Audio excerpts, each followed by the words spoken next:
Ibu, Bapak, Saudari, Saudara, rekan-rekan muda, dan adik-adik sekalian dimanapun Anda berada, bertemu kembali dengan saya Romo Tino SSCC di dalam catatan pesiarah. Allah sudah menebus dengan darahnya, menebus umatnya dari dosa-dosanya. Kita yang mengaku diri sebagai muridnya, hendaknya setiap hari selalu melakukan pertobatan dan menunjukkan perbuatan baik sebagai tanda bahwa kita layak disebut sebagai anak Allah. Sebelum kita mendengarkan permenungan dari catatan pesiarah, marilah kita membuat tanda kemenangan Kristus. Dalam nama Bapa dan Putera dan Roh Kudus. Amin. Tuhan Yesus Kristus, anak domba Allah, Engkau telah mengorbankan diri demi menebus kami, hamba-hambamu yang berdosa ini. Semoga kami menjadi pewarta belas kasih-Mu melalui perkataan dan tingkah laku kami, sehingga kami di dalam persiaran hidup kami selalu menghadirkan kerajaan-Mu kepada sesama kami. Demi Kristus pengantara kami. Amin. Ibu, Bapak, Saudari, Saudara, rekan-rekan muda, dan adik-adik sekalian yang terkasih di dalam Yesus Kristus. Di dalam bacaan pertama pada hari ini, Rasul Yohanes mengingatkan kita kembali melalui kitab Wahyu bahwa dosa-dosa kita sudah ditebus oleh anak domba yang telah disembelih dengan darahnya sebagai penebusan umatnya dari dosa-dosa umat. Semoga dengan peristiwa ini kita diingatkan kembali bahwa di dalam keseharian kita mesti belajar, berani untuk menjadi lebih baik lagi, berani untuk terus mengevaluasi diri, tidak setengah-setengah, tidak pamrih di dalam pelayanan.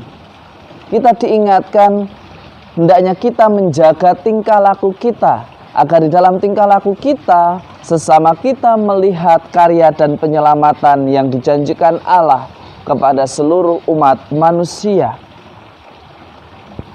Hari ini pun kita mendengarkan di dalam Injil bagaimana Yesus sedih karena keruntuhan kota dari bangsa pilihan.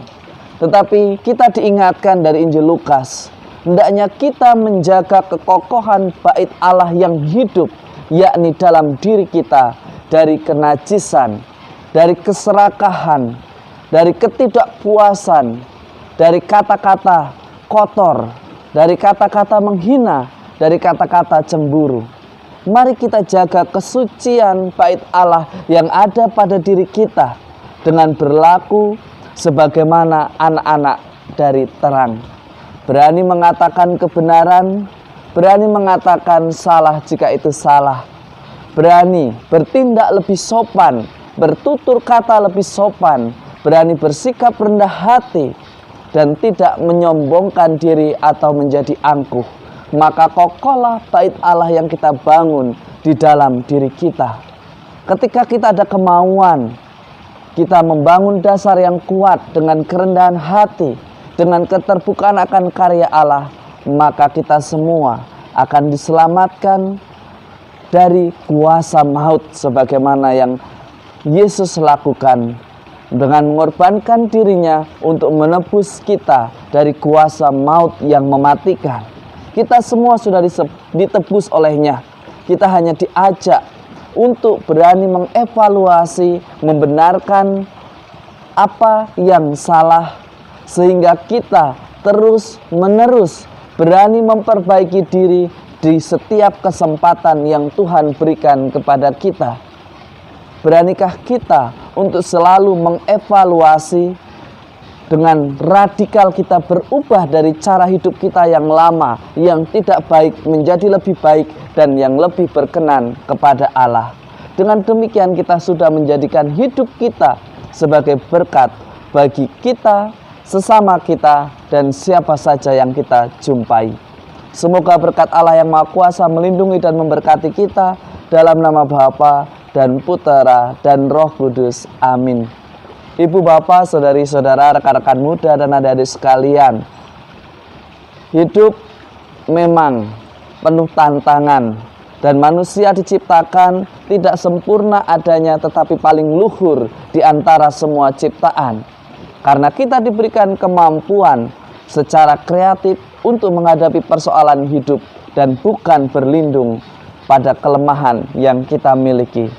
Mari kita jadikan hidup kita sebagai berkat. Tuhan memberkati dan selamat beraktivitas. Amin.